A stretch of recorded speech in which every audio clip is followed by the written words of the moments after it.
Educação de surdos por meio das concepções epistemológicas. Professor Dr. Elias Paulino da Cunha Júnior, Universidade Federal de São Paulo, Unifesp.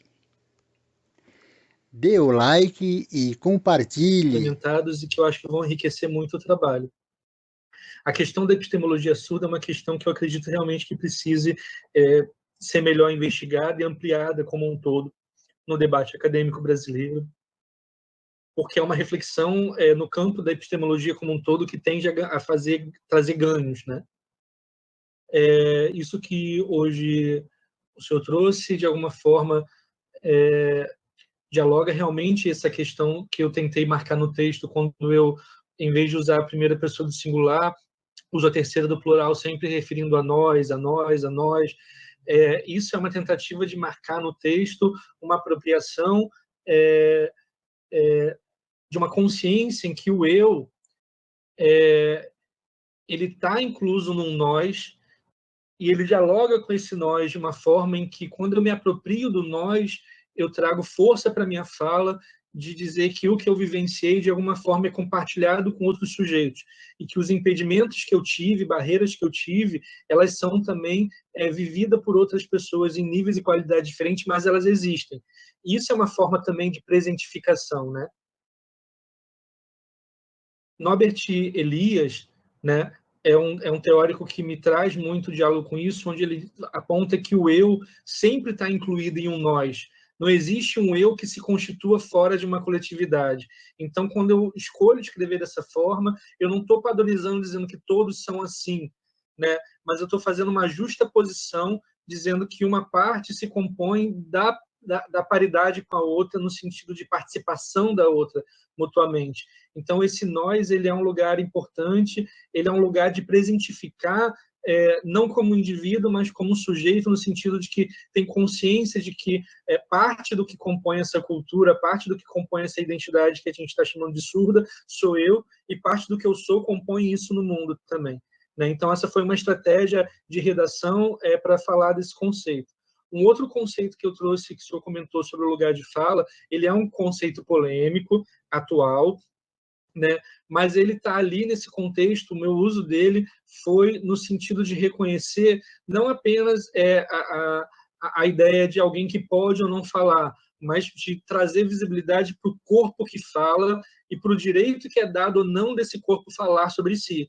Então, na verdade, é um processo de conscientização que eu estou trazendo ali. Esse lugar de um surdo que deixa de ser indivíduo como peça da engrenagem e se posiciona como sujeito e que ocupa o seu lugar de fala, ele não está apenas dizendo, reclamando ou falando de algumas coisas. Ele está dizendo, o meu lugar de fala é o acúmulo das experiências que eu trago para esse debate, e o meu corpo, ao se expressar por meio da minha língua, está fazendo política, né? Então, esse enfrentamento, essa luta que marca um processo, como a gente estava dialogando ali, de territorialização, onde a presentificação da pessoa não é só a presença dela falando em língua de sinais, mas dela trazendo o seu corpo carregado de política, carregado de história, para conclamar, como eu disse ali no final, essa necessidade de mudança, né? Então, a ideia de mudar uma hierarquia, de mudar um processo assim, dialogando com a ideia de lugar de fala, não é só o lugar de quem pode ou não falar, mas que lugares o corpo de quem fala traz para o diálogo, né? Então, por outro lado, também tem uma questão que eu considero que é problemática, é séria, concordo com o debate, que é o quanto dentro desses espaços ainda onde a relação de poder é muito desigual, algumas lideranças surdas ainda são insólitas, como no Brasil como um todo, né? A gente tem uma carência de liderança e também de posicionamento dessas lideranças. Falando aqui de liderança no sentido de sujeitos que possam fazer um processo de despertar para a necessidade de tomar consciência sobre esses processos todos que a gente está dialogando aqui, né? E onde a epistemologia, como o senhor disse muito bem, ela pode complementar muito esse debate, né? Dialogando com a produção em linguística, com a produção em cultura, fazer esses ajustes sobre compreensão da realidade, ou até participação em dizer o que a realidade é ou não, né? ampliar as perspectivas, né, do que essa postura totalizante, né, de que olha a coisa como um todo. No caso dos surdos, que pensando a linguística e cultura ainda está muito embarreirada, ainda está muito limitada, e não é limitada porque o surdo não consegue pensar sobre isso, é porque a sociedade não entrega ao surdo ferramentas de conhecimento para ele pensar sobre si mesmo. Né? Então, é nesse sentido que a gente está dialogando aqui, de reformular uma consciência que, na verdade, é a consciência homogeneizadora que está impedindo pessoas de acessarem o conhecimento para elas pensarem sobre elas mesmas e se tornarem agentes dessa epistemologia, né? Que produzam saber sobre si de forma expandida. Outra coisa, dialogando com o senhor, tomando proveito do conceito de totalidade, né? E eu acredito que seja realmente uma discussão forte e polêmica, né? Quando a gente traz, então, uma perspectiva marxista para esse processo, ela está diretamente ligada, ela joga esse debate na questão da luta social, né? Na questão do acesso ou não a recursos, mas ela também traz uma outra perspectiva que a gente pode dialogar com o autor brasileiro Milton Santos, né, que é um sociólogo muito importante da nossa história. Quando começa a tratar a ideia de totalização, ele já está trazendo uma perspectiva de materialismo dialético, porque ele está propondo, de alguma forma, que a gente abra o olhar para além do que está se chamando de total e entenda o sistema que configurou aquilo como total, como absoluto em si. Então, essa totalização, ela está falando desse lugar que reconhece que leis que são essas que dizem que isso é ou não é, que lugar é esse econômico que diz que essa pessoa pode receber tanto, aquela tanto, que lugar é esse, quais são as visões que estão valorando a presentificação do corpo das pessoas nesses jogos de poder, que estão ali dizendo, isso aqui é tudo. Né?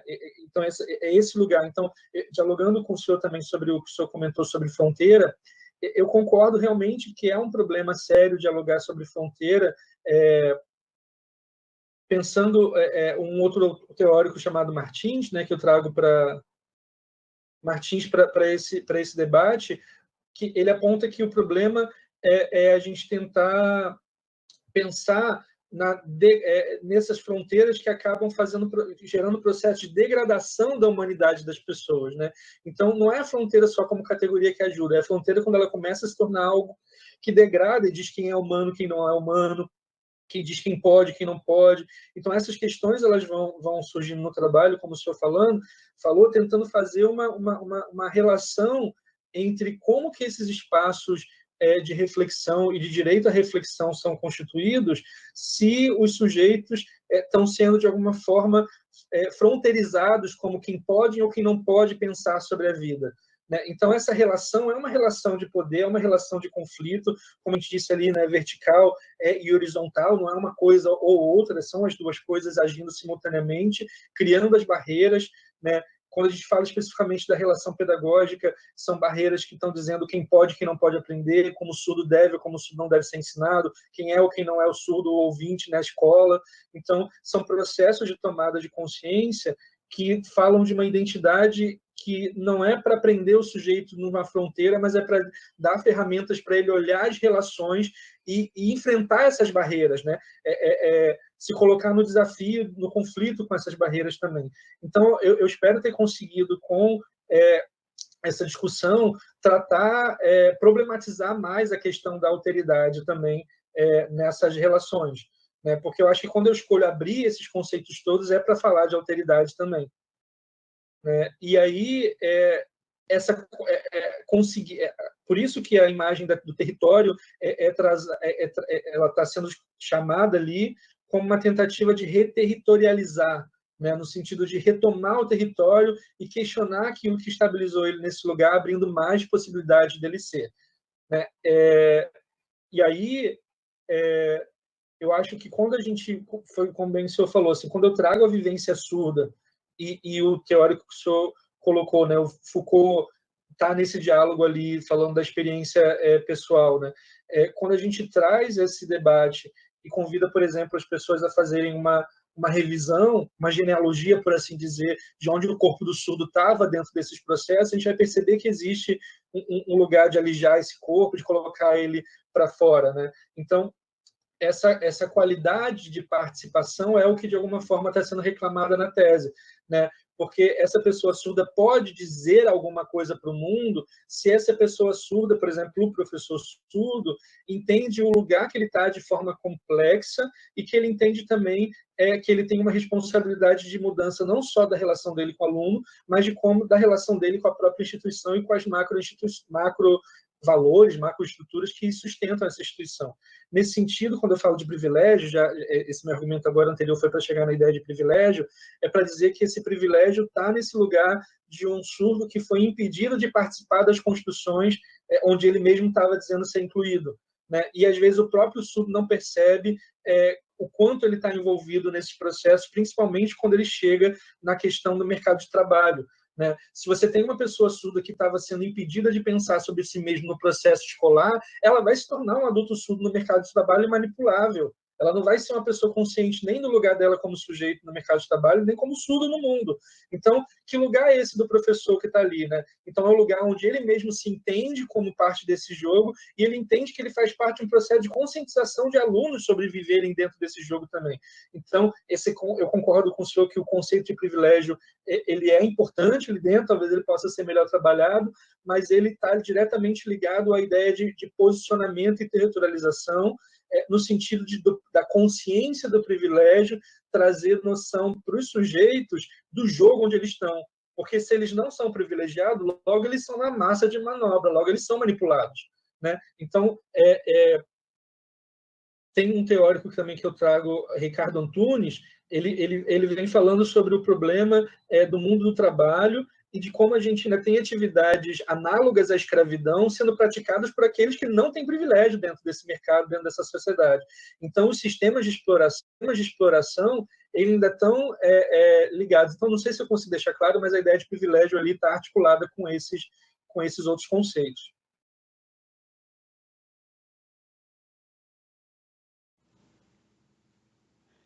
Em breve, edição em livro.